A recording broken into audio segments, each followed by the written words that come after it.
Welcome back to the Nourished by Claudia channel, Wonderful Human. And today is all about feeling safe. And I'm going to share with you 5 different ways in which your body can feel safe while you're going through your fertility journey and recovery journey. And you may be wondering, what does have safety uh, have to do with period recovery and really getting pregnant? And the reality is that your body wants to heal, and it can only do so when it feels safe enough to prioritize hormones balance, digestion, and recovery. So creating safety through nourishment, rest, and mindset shifts is the key to long-term health, fertility, and well-being. So there are different reasons why it's important for us to feel safe within our body, within our environment. And helping your body to feel safe is essential because stress, whether from coming from under eating, over exercising, lack of rest, mental anxiety, signals to your body that it's in a survival state. And when your body perceives threats, it prioritizes survival over functions like hormonal balance, period restoration, even digestion and ovulation. So is the typical tiger outside the cave. If you're living in a state where the tiger is sitting just outside your cave, and if you get some food, if to get some sun, you need to leave the cave, and you know that as soon as you step out of the cave, you're gonna be eaten by the tiger, your body is gonna feel threatened, and it's gonna think that it's not the best time for you to get your period back and to try to get pregnant because it's not safe enough, and there are not enough resources and energy for one human, let alone for two. So we need to really teach our body that there is no tiger outside the cave. And unfortunately, even though right now most of us are living in a very safe environment, or at least most of us are very privileged to feel safe within their environment, the reality is that threats can come from different sources. So, for example, being stuck in a commute when you're late for a meeting. Waking up in the morning and checking Instagram, social medias, emails, even before getting a cup of coffee, or mentioning the coffee, is getting a cup of coffee into your body even before getting a glass of water. So there are different ways in which our body really perceive threat and stress nowadays. So once again, why it's important to feel safe. First of all, if your body thinks that food is scarce and energy is too low, it may shut down reproductive function, and that it's possibly why your estrogen progesterone levels are low and cortisol is pretty high. It's important to feel safe also if you're aiming to have a baby, to get pregnant, because your body needs to trust that it has enough resources to support a pregnancy. And chronic stress can disrupt ovulation, lower progesterone, and increase inflammation, which makes it so much harder to having a baby. Also, it's important to balance the nervous system because if you're constantly in fight or flight mode, digestion, metabolism, and energy levels suffers, which is why we need to shift that mentality into rest and digest as often as possible so that we allow our body to heal, absorb nutrients, and functions optimally. Overworking, overthinking, overtraining can also lead to exhaustion and hormonal imbalances. And when I talk about exhaustion, I'm thinking about burnout and chronic fatigue.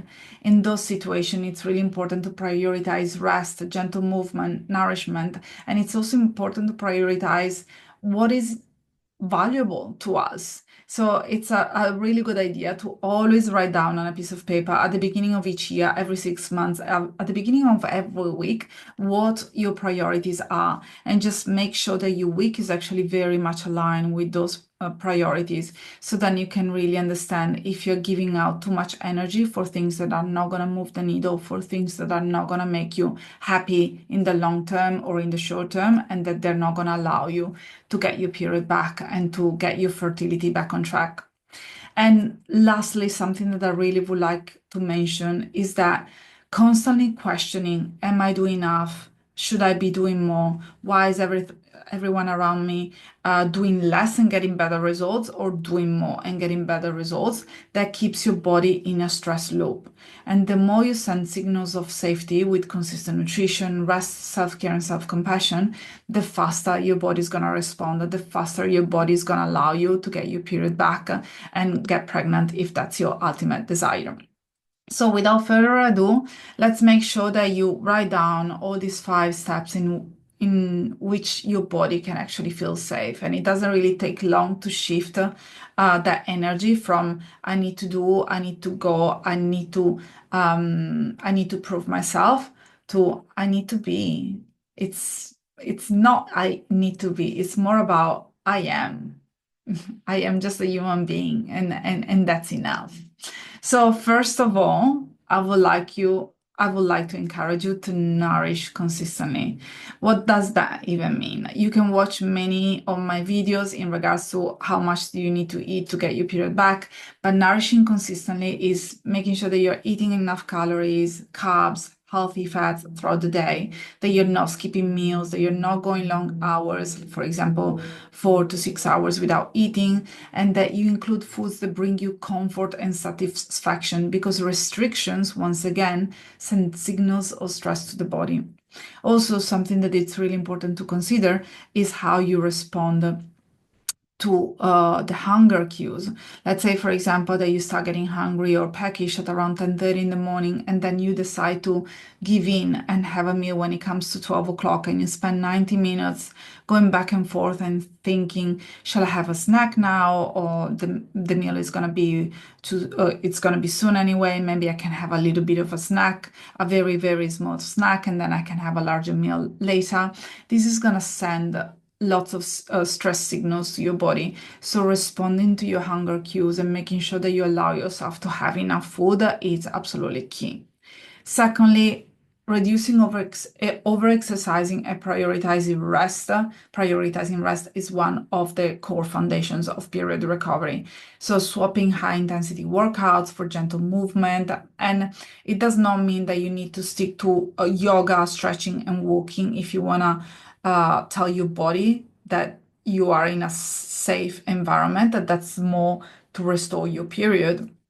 But also, whenever you decide to do some strength training, whenever you decide to do a short burst of running or HIIT workouts, just making sure that you have a meal before, making sure that you have a meal afterwards, making sure that you're not going to do it to suppress an emotion, to suppress anxiety, making sure that you're coming from a place of having slept well, of not having any injuries. So all of this is actually going to send signals to your body that even though you are working out pretty intensely, you're safe to do so because you're nourished, you're rested, there are no injuries, and you have a good mental state. Also, it's crucial to give yourself full rest days because your body heals when it's not in overdrive. And also, something else that is crucial is sleep, aiming for 8 to 9 hours of quality rest. And quality is something that I really would like to underline.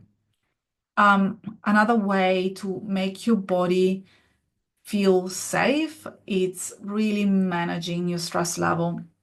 And you can do so by practicing deep breathing, meditation, journaling. You can choose the techniques that works for you. And maybe you can try different ones in the beginning and see if any of them really stick, and maybe you're going to be really enjoy meditation for a short burst of time, and then journaling is really going to be something that is going to help you in your recovery journey, and then maybe you're going to experience deep breathing and breathing. But try different things, see what resonates with you, and more than anything else, see what sticks. To me, it was meditating in the beginning, and now it's definitely journaling. Don't go a day without journaling, even a couple of sentences, but I feel a sense of ease and peace and completion when I actually listen to my feeling, when I acknowledge that my thoughts are valid and I am a decent human being for simply being. Something else that you can do to really manage your stress level is to spend time in nature, do activities that relax you. Normally, we recover in a community setting, so making sure that you have a great support net that you can lean on. And also reducing caffeine and reducing alcohol, that all the things that makes you more anxious, hangover, that disrupt sleeps, can be something that you may want to consider. Something else that I really would like to touch upon is the scarcity mindset. So stop thinking I'm not doing enough, because safety comes from trust in the process. So if you find yourself consistently asking Am I doing enough? Shall I be doing more? Do I need to change something on myself so people are gonna like me more? This is gonna send really strong, unsafe messages to your body. And once again, safety comes from trusting your process. So trust that you're doing the right things, trust that you are doing enough, trust that you are enough.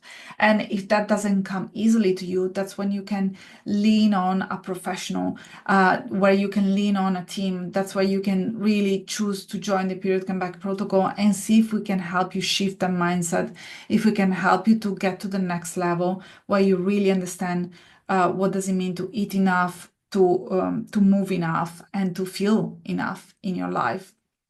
Also, when it comes to challenging the scarcity mindset, it's important to work on releasing food fears and allow flexibility around your meals. And always remind yourself that your body wants to heal and you don't need to force it. Just focus on the fact that it's important for your body to be nourished, rested, um, and to be in a place where you feel that there is abundance. And most of the time that's enough for someone to heal, not only to heal the period, but also to heal from chronic fatigue, from burnout, and from chronic pain.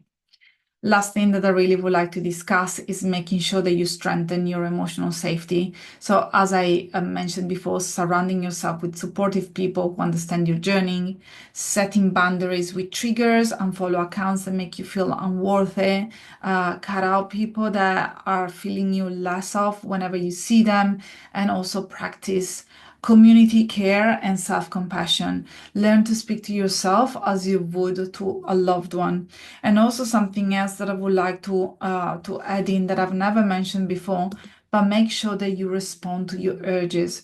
So let's say, for example, that you need to go to the bathroom to do a wee. Don't hold it for a little bit longer than a couple of minutes or for longer that you really, really need to have, that you need to. If you feel hungry, make sure that you allow yourself to have a little bit of a snack within those 15 minutes, 20 minutes.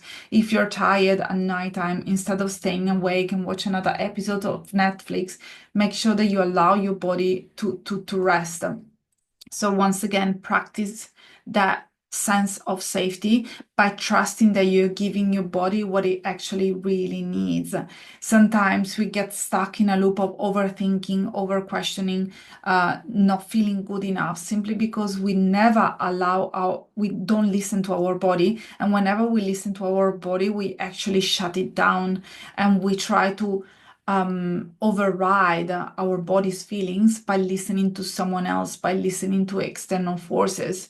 So make sure that you tap into your beautiful self. Make sure that you tap into your intuition. And if you're feeling a little bit lost right now and you don't know exactly how to do so, that's when my team and I can really support you. So if you have been considering joining the Period Comeback Protocol, just make sure that you book a free call with me first, so then I can see if we are a match made in heaven and I can help you shift your mindset and shift your life so that you can reach your goals. And that could be getting your first period back, getting regular periods, getting pregnant, or have a second awesome pregnancy, or whatever that is for you. Maybe it is letting go of disorder behaviors around food and training.